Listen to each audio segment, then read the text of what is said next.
How to fix Santander UK app not working. Let's get started. Solution 1. Update the app to its latest version. For that, launch your App Store or Play Store. At the very top, you're gonna see the search box. Over there, type in the app name Santander UK and then search for it. With that, app will appear. After app appears, at the right corner of it, you're gonna see the option of open or update. If you find the option of update over here, just click on it and update the app to its latest version. Then you can check whether your problem has been solved or not. Solution 2. Clear cache for the app. For that, launch your settings. Now scroll down, navigate to the option of general, head over to the option of iPhone storage. Now over here you're gonna find different apps that are installed in a device. Find the app Santander UK. After you find it, open it. Then click on Offload app. Click on Offload app.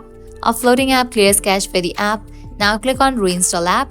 Once completion of reinstallation process, you can check whether your problem has been solved or not. If this solution doesn't work for you, you can apply solution 3. That is, you need to completely delete this app from your device and reinstall it. To do that, go ahead and click on the option of delete app. With that, you're gonna get the pop-up. Select the option of delete from there. With that, this app will be deleted from your device. Once deleted, close this. Launch your App Store. Then search for the app Santander. After app appears, install it. By following all these solutions, your problem will be fixed. So this is how you can easily fix Santander UK app not working. At the end, if you guys find this video helpful, don't forget to like, share and subscribe to our channel. Thanks for watching.